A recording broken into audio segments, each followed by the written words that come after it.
What is up, guys? Small Town Motors. And well, I got the new bike and I got everything finished yesterday. And well, what it's on is a Kent Ridgeland 700C.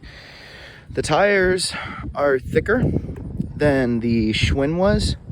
The brakes are side pole caliper brakes. They work pretty well. I got a new throttle control because the other one was a bit sticky. Didn't always want to return smoothly, so got that fixed. I've got both brakes running from one lever because it's just better to do it this way. I did have the 48 tooth hub adapter sprocket on, but I went for a ride and the vibration had loosened the Allen bolts enough to where it was basically disassembling while I was riding. So I had to walk it back to the house and put the original 36 tooth rag joint sprocket on. And also it's probably better if I do it this way, because you're far less likely to snap a spoke by using the rag joint sprocket sets. And I would much rather use these for the sake of continuity. On top of it, I get better top speed and everything else. So I may have to tighten the rag joint down some more later. But besides that, everything still seems fine. It doesn't seem all that loose.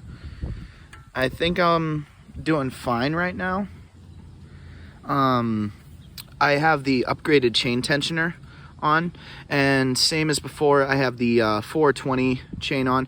I know that the chain tension looks off and that these will occasionally rub into each other, but I can't really help that right now. With the 36 tooth, it was either too long or too short, and as we know, when the chain's too short, you can't use it. But while the bike is in motion, it doesn't really go clickety clack all that much. The silicone coupler that I was using before broke, so I had to go digging through my box of spare parts, and I found this one. It seems to be doing the job pretty good. I'm using a hose clamp to act as sort of a bracket to hold this in place and keep it from vibrating as much as I can. It's still loose, but I'm going to be heat wrapping that in order to see if it'll give it a little extra sturdiness after a few heat cycles. I did have to do a little bit of reworking. I had to flip the airbox on upside down and cut a little space out so that way the choke arm can move up and down freely. And I did have to order a new fuel line, because when I took the old fuel line off, it was all dried up, calcified, and it wouldn't fit back on properly, so I got new fuel line. And it did come with a filter, and I was using that originally, but I had to switch back to this one because the other one was not allowing fuel to get into the carburetor properly, so it just wouldn't turn over. It ran for a little bit, but then it died, so there's that. I need to do a better job of electric taping these wires, but they don't seem to be coming apart while I'm riding, and I went on 3 of those yesterday, so it does just fine. I did swap out the tires on this bike for better ones. The ones that came with the bike were able to be pumped up to 50 psi max. These ones can be pumped up to 75 psi max, and I like to ride at like 49 or 50, anywhere between 45 and 50 psi. It just keeps the tires, nice and taut. They don't squash out and bottom out while I'm riding or sitting on it at an idle. Every now and then I do have to tighten up this little screw here, because this clutch cable likes to come loose.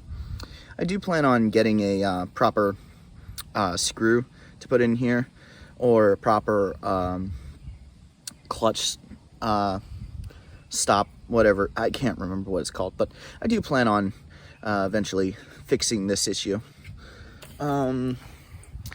Yeah, I will probably get a video up later today. Oh, as you can see, I moved the mirror down here because I had it originally up here, flipped over and everything, and I couldn't see what the fuck was going on behind me, so I just flipped it downward, and now I can see traffic behind me pretty good. And speaking of moving things around and changing things, I still have this is the original kill switch that came with the kit, but this new throttle control did not come with a place to put it, so I just have it taped up here, which is fine. It does its job. Anyways, guys, I'm gonna let you go because I'm gonna go grab breakfast. I'll see you guys around.